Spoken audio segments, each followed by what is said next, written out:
Capital talk میں مختلف سیاستدان، دانشور، ہیومن رائٹس ایکٹیوسٹس، مختلف شعبہ ہے زندگی کے لوگ، کرکٹر، فنکار، ایکٹرز، ہر شعبہ ہے زندگی کے لوگ، وہ کھل کر اپنے خیالات کا اظہار کرتے رہے۔ اور اس میں جو دانشور ہمارے پروگرام میں آتے تھے وہ یہی کہتے تھے کہ پاکستان جو ہے وہ ایک سیاسی اور جمہوری جدوجہد کی پیداوار ہے، تو پاکستان کے مسائل سیاسی انداز میں اور آئینی انداز میں حل ہونے چاہیے۔ ڈاکٹر صفدر محمود صاحب ایک ہسٹورین تھے، ایک کالم نگار تھے، اب اس دنیا میں نہیں رہے، اللہ تعالیٰ ان کی مغفرت فرمائے۔ وہ کیا کہا کرتے تھے، ذرا سنیے۔ یہ قائد اعظم کی ایک بڑی ہی خوبصورت تقریر ہے 1938 کی۔ اب اس میں وہ یہ کہتے ہیں کہ ان کا آپ کو یہ اندازہ ہو کہ ان کی سوچ کیا تھی۔ یہ جو کہا جاتا ہے نا کہ 40 کے بعد ان کی تقریروں میں اسلام آیا ہے، ان لوگوں کو یہ سمجھنا چاہیے کہ 1934 کے بعد جب وہ انگلستان سے واپس آئے ہیں تو ان کی تقریریں اسلام کے ریفرنس سے بھری ہوئی ہیں، بات بات پہ وہ اسلام کی بات کرتے ہیں۔ اب یہ تقریر جو ہے اس کے میں صرف 3-4 فکرے پڑھوں جو بڑے ریلیونٹ ہیں۔ وہ کہتے ہیں یہ گیا کی مسلم لیگ کا جھنڈا لہرایا جا رہا ہے، وہاں وہ کہتے ہیں کہ today in the huge gathering you are honoured me by entrusting the duty to unfurl the flag of Muslim League, the flag of Islam. انسانی حقوق اور جمہوری اداروں کی مضبوطی کے لیے ایک مضبوط آواز ایس ایم ظفر صاحب کی تھی۔ ایک زمانے میں وہ جنرل ایوب خان کے دور میں وزیر قانون تھے اور اس وقت پاکستان میں صدارتی طرز حکومت تھا، لیکن ایس ایم ظفر صاحب نے اپنے ذاتی تجربے کے بعد یہ ایک موقف اختیار کیا کہ پاکستان کے مسائل کا حل صدارتی نظام حکومت میں نہیں ہے، پاکستان کے مسائل کا حل پارلیمانی طرز حکومت میں ہے۔ اور پھر تمام عمر انہوں نے پارلیمانی جمہوریت، آئین کی بالادستی اور انسانی حقوق کے تحفظ کے لیے جدوجہد کی۔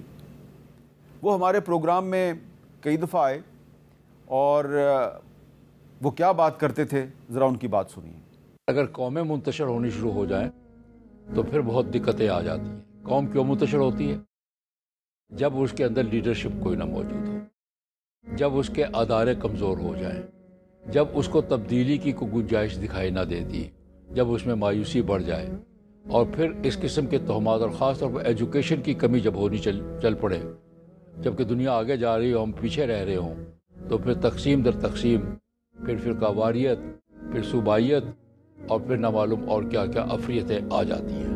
آپ کو یاد ہوگا کہ کیپٹل ٹاک میں ہم نے کئی دفعہ پاکستان کے سب سے بڑے شہر کراچی کے مسائل جو ہیں ان کے بارے میں بھی آواز اٹھائی، کراچی بھی جا کے پروگرام کیے، مشکلات کا شکار بھی ہوئے، لیکن ہم نے کراچی کو کبھی اگنور نہیں کیا۔ تو کراچی شہر میں ہم نے جو شوز کیے اس میں کچھ ایسی شخصیات بھی شریک ہوتی رہیں جو اب اس دنیا میں نہیں رہیں، مثلاً فوزیہ وہاب صاحبہ پیپلز پارٹی کی رہنما تھیں، ان کا بھی ایک کلپ دیکھیے۔ اس بات کا کوئی تذکرہ نہیں کرتا ہے کہ یہ شہر جو ہے پچھلے 26 سال سے دہشت گردی، تشدد کا شکار رہا ہے، لیکن اس کے باوجود اس شہر میں اتنی قوت مدافعت رہی ہے یہاں کے شہریوں میں کہ انہوں نے تمام جتنے بھی ان کے اوپر ظلم ڈھائے گئے ہیں اس کو بڑی مردانگی سے فیس کیا ہے، یعنی وہ اس کا شکار نہیں ہوئے۔ انہوں نے ان تمام ظلم کو، تشدد کو اور کیا کہتے ہیں دہشت گردی کو بڑا جواں مردی سے فیس کیا ہے۔ وائس ایڈمرل عارف اللہ حسینی صاحب، دوران سروس ہم نے گوادر میں ایک پاکستان نیوی کے وار شپ پہ ان کا انٹرویو کیا تھا، جب وہ ریٹائر ہو گئے تو اس کے بعد انہوں نے کراچی میں پانی کا مسئلہ حل کرنے کے لیے جدوجہد شروع کی۔ تو ایک دفعہ ہم نے کراچی میں ان کے ساتھ کیا بات کی، ذرا وہ بھی دیکھیے۔ یہ آپ لیاری ریور پہ ہیں اور اس وقت جو ریور ہے، جی یہ ریور ہے، لیاری ریور ہے، اور بچپن میں نے اس میں مچھلیاں پکڑی ہیں۔ اس میں صاف پانی ہوتا تھا اور لوگ بعض دفعہ یہاں سے پانی پیتے تھے، جانور پانی پیتے تھے۔ آج یہ جو ہے نا سیوریج کا نالا بن گیا ہے، اور آپ نے دیکھا ہے کہ کتنا کالا سیوریج ہے، اور یہ سارا جو ہے کراچی ہاربر میں جا رہا ہے۔ اور میں سمجھتا ہوں کہ کراچی ہاربر میں اس کی وجہ سے جو مینٹیننس کے پرابلم ہیں وہ تقریباً $300 ملین کے برابر ہیں جو پاکستان لوز کر رہا ہے، ٹھیک ہے نا۔ نیوی بھی اس سے متاثر ہوتی ہے اور شپنگ بھی متاثر ہوتی ہے۔ یہ جو گندا پانی سمندر میں جاتا ہے اس سے نیوی پہ بھی اثر پڑتا ہے؟ جی، یہ نیوی کے جہازوں کو چوک کرتی ہے، وہاں کروژن بڑھ جاتا ہے۔ جو ہمارے پاس جہاز آتے ہیں وہ بنکرنگ جو ہے وہ نہیں کرتے، کیونکہ ہمارا ہاربر اتنا گندا ہے. اگر ہاربر صاف ہوگا اور بنکرنگ دوبارہ شروع ہو جائے گی تو اس سے پاکستان کو کئی ملین ڈالرز ملیں گے. امجد صابری صاحب مشہور قوال تھے, دہشت گردی کا نشانہ بن گئے, اور کبھی کبھی وہ بھی ہمارے شو میں آتے تھے. ان کا بھی ایک کلپ دیکھیے. ان کا جو فرض ہے وہ اہل سیاست جانیں. ان کا جو فرض ہے وہ اہل سیاست جانیں. میرا پیغام محبت ہے جہاں تک پہنچے. عبدالستار عیدی صاحب جو ہیں وہ کسی تعارف کے محتاج نہیں. وہ جو انسانی خدمت کے حوالے سے جو دنیا کی چند عظیم ترین شخصیات ہیں ان میں سے ایک تھے. 2006 میں جب میں پہلی دفعہ لبنان میں جنگ کور کرنے کے لیے گیا تو وہ پہلے ہی وہاں پر موجود تھے, اور پھر اس کے چند سال کے بعد جب میں غزہ گیا تو وہ جو مصر کا اور غزہ کا جو بارڈر ہے, رفح بارڈر, وہ وہاں پر میں نے ان کو موجود پایا. تو وہ ہر قسم کے مشکل حالات میں جنگ زدہ علاقوں میں بھی پہنچ جاتے تھے اور ہمارے شو میں بھی آیا کرتے تھے. ان کا بھی ایک کلپ دیکھیے. مجھے جو ٹھیک لگتا ہے میں بولتا ہوں, اور ون وے ٹریفک ہوں, بس میں اپنا کام کرے جاتا ہوں. اللہ میری مدد بھی کرتا ہے کہ ایک ایمبولینس سے چور تھا, آج 1400 ایمبولینس میں بھی چور ہوں. تو یہ تو قوم کی عادت ہے. لوگ آپ کو کچھ لوگ چور بھی کہتے ہیں ابھی بھی. اچھا, یہ ایک ہماری قوم میں ایک طبقہ ہوتا ہے جی, اس کی پرواہ نہیں کرنی چاہیے.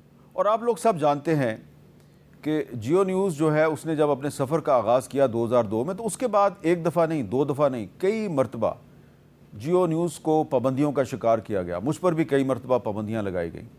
لیکن جب بھی ہم پر پابندیاں لگتی تھیں تو بہت سے لوگ جو ہیں وہ ان پابندیوں کے خلاف مزاحمت کرنے کے لیے وہ ہمارے ساتھ سڑک پہ آ جاتے تھے. جب ہم نے روڈ شوز کیے پرویز مشرف کے دور میں, جب ہم پر پابندی لگی تو ہم نے مزاحمت کے لیے روڈ شوز شروع کر دیے.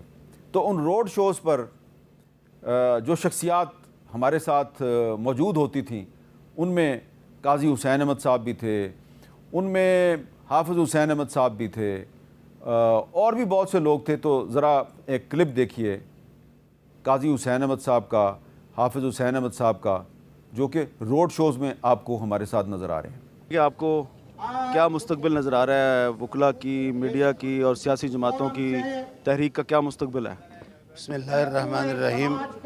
مجھے بالآخر پرویز مشرف چاروں طرف سے گھیرے میں نظر آ رہا ہے, اور اس کے نکلنے کا کوئی راستہ مجھے نظر نہیں آتا کہ وہ خود اپنی جو کھودے ہوئے گڑھے سے کیسے نکلے گا, کیونکہ اس نے مارشل لا لگایا ہوا ہے. انڈیمنٹی دینے کا کوئی ادارہ موجود نہیں ہے, اور بغیر انڈیمنٹی کے وہ دستور بحال ہوگا تو اس کے اوپر آرٹیکل 6 کے مطابق ہائی ٹریزن کا مقدمہ قائم ہوگا.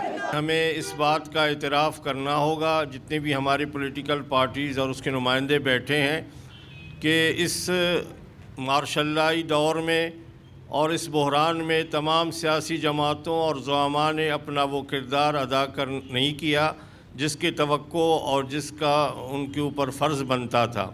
اور جس زمانے میں جیو نیوز پر بہت پریشر تھا, بڑی پابندیاں تھیں اور ہم روڈ شوز کر رہے تھے, تو جیو پر ایک حملہ بھی ہوا تھا. تو اس حملے کے بعد میری سابق وزیر اعظم محترمہ بینظیر بھٹو سے بات ہوئی.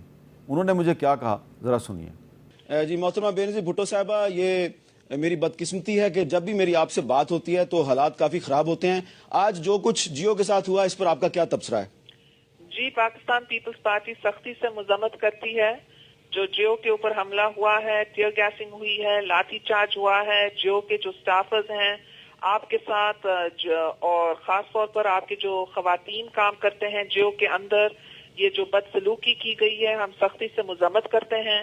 جیو کے ساتھ جو کاروائی ہوئی ہے یہ خالی جیو کے ساتھ نہیں ہوئی ہے, بلکہ یہ آزاد پریس کے اوپر ایک حملہ ہوا ہے, اور پورے قوم کو افسوس بھی ہے کہ ہمارے انسٹیٹیوشنز, عدلیہ, پریس, پارلیمنٹ کو نشانہ بنایا جا رہا ہے. اسی طرح جماعت اسلامی کے ایک سابق امیر تھے سید منور حسن صاحب. ان کے ساتھ سیاسی اختلاف کیا جا سکتا تھا, لیکن میڈیا کی آزادی کے مسئلے پہ وہ بھی ہمیشہ ہمارے ساتھ کھڑے ہوتے تھے. ان کا بھی ایک کلپ دیکھیے. کہ بینچ اور بار متحد ہو گئے. پہلا موقع ہے کہ سول سوسائٹی اور اپوزیشن پارٹیز متحد ہو گئے, اور پہلا موقع ہے کہ میڈیا بھی اس کے ساتھ آ گیا. اسی لیے تو میڈیا کو مار پڑی ہے کہ تم سچ کیوں بولتے ہو.